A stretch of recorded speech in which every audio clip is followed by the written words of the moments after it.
This is First Off the Bike on Tour, presented by Toyota. We're here at Ironman Melbourne for the Asia Pacific Championships. Phil Rockner and this man, Craig Alexander. Crubby, welcome. Hey Phil, thanks for having me. Fantastic time of year in Melbourne for the moment for this wonderful race that is the Asia Pacific Championships. You're a former winner, you have the course record, so you're probably the best bloke to have a chat to about all of this. We've got a great race set up, and the men's race is going to be headlined by a German. Yeah, Nils Frommhold's come out and brings with him a couple of unbelievable performances at the tail end of last year. He got a pair of top 10s at the 70.3 World Championships in Kona, and he's made the trek all the way down here. So on tipping, he's prepared and looking to take the top step of the podium on Sunday. Spent a bit of time with the Rayleigh brothers training, which will always bring you up, no doubt, with the way those two go about it. And absolutely right, looking forward to seeing what he brings. We're also taking a look too at the locals, and there are a few Aussies here, and I guess the main one we want to focus on is Tim Burkle, who arguably the sharpest dressed triathlete in the world, and proved that again at the press conference. He's a sharp looking cat, but now brings an air of seriousness about him, doesn't he? He's 7th in the world last year and had a great day. Yeah, he hasn't really got my dress sense. I'm a lot older than he is though, but you know, he's one of the guys who's been on that list of one to watch for a long time, and I think as he's gotten a little older and matured a bit more, he's become more consistent, and he's certainly stepping up into the realm of contender at all big races. You know, his 7th place in Kona last year was awesome, but it was just one more in a long list of great performances that he has put in. So, you know, if I'm Tim, I would be thinking that, you know, this is an Asia Pacific Championships that's up for grabs, and I'm sure he's really keen to try and put it on his resume. Luke Bell lives on the course. He's a local. He's been up and down this road for 100 years, it seems. He's been here forever. He's one to watch, isn't he? I mean, he had that breakthrough Ironman win in Australia, and then he went back and won the US title as well. He's got 20-something, 70.3 wins. Absolutely worth considering. Yeah, I think he's had a bit of a rough trot with injuries of late, but I've always considered over the last 15 years that when Luke Bell is motivated and focused and injury-free, he's one of the best athletes in the world at 70.3 racing and Ironman racing, and no doubt he'll be highly motivated racing at home in front of family.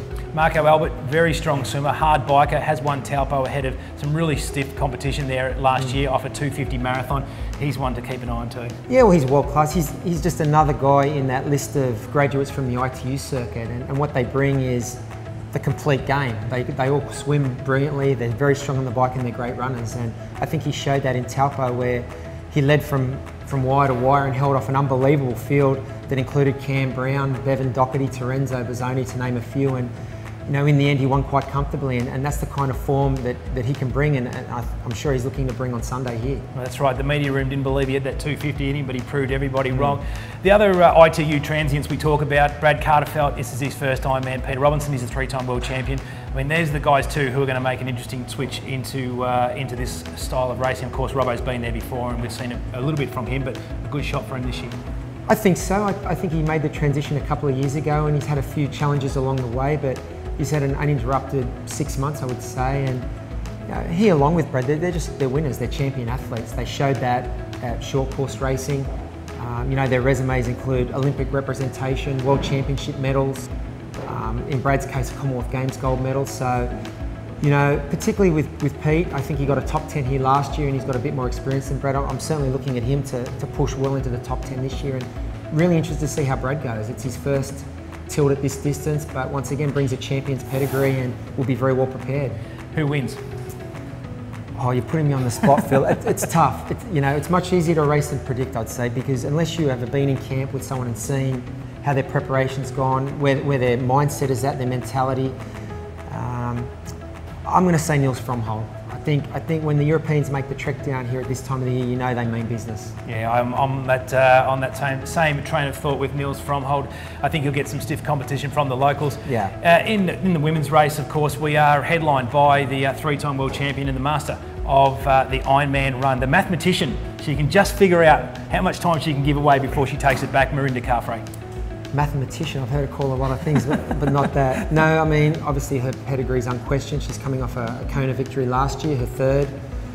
It will have been a busy 6 months for her though, and it's only March, so I'll be interested to see what kind of shape she's in. I know she's been up in Noosa training very hard with her husband Tim, but she's going to have her hands full, because obviously Caroline Steffen is racing as well. She's a 2-time winner here.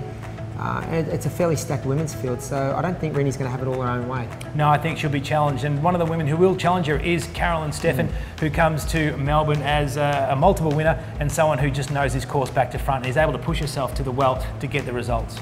Yeah, well, Carolyn's an athlete who wins at all distances all over the world. It's not unusual to see her front up at an Olympic distance race in Noosa a couple of weeks after the Ironman in Hawaii. So, as you say, she has the experience of having won on this course before. I know there is a little bit of a question mark. She's been carrying an illness, but we spoke to her before. She said she's over that, and I'm looking forward to Sunday. So I think, you know, when you're talking about potential winners, I mean, we've mentioned the main two right there in Rennie and Carolyn.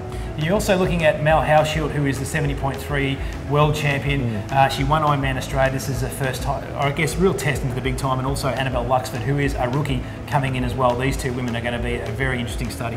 I'm super excited to watch both these girls race. Obviously, as you mentioned, Mel's has dipped her toe in at this distance, winning Ironman Australia last year, but in all fairness to the girls who race here, I think this is a step up in class from that. So, but she's a world-class athlete. I'm expecting to see her step up and be right in the mix.